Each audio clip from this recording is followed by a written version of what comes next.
That method will work for all these scenarios. There are other methods, but we're going to concentrate on this one today.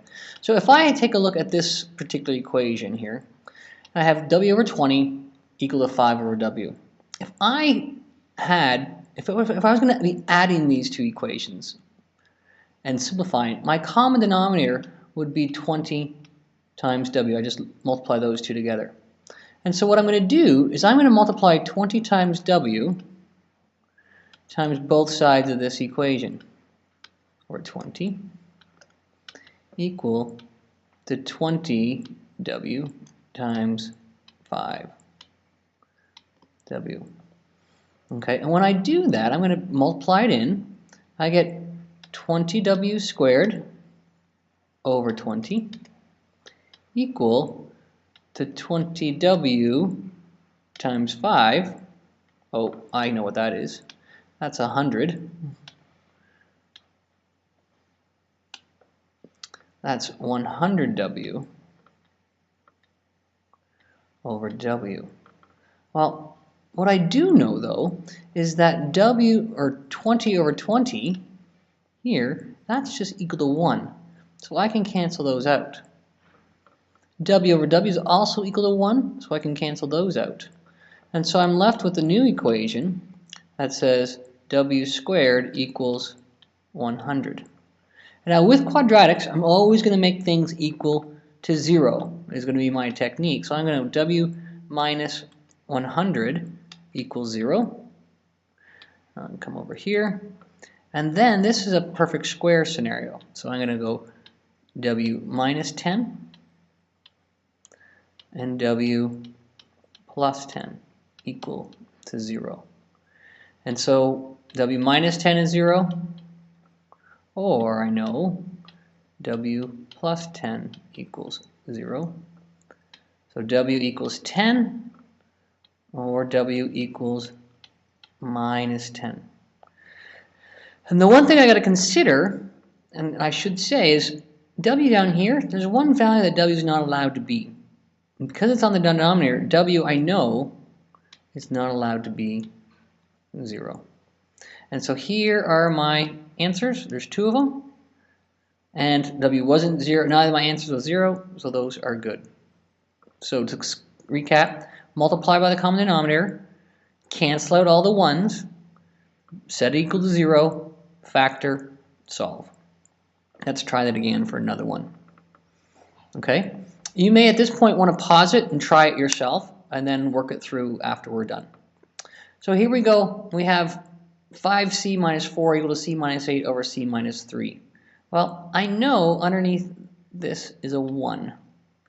And so if I'm going to look for a common denominator between 1 and c minus 3, c minus 3 is going to be my common denominator. So my common denominator in this case will be c minus 3. So I'm going to multiply both sides of the equation by c minus 3. So I get c minus 3 times 5c minus 4 equals to c minus 8 over c minus 3 times c minus 3. Okay, so when I look at the left-hand side of the equation, I have a scenario where I have to distribute and FOIL this all out. So I go here, I'm going to go to here, here, here.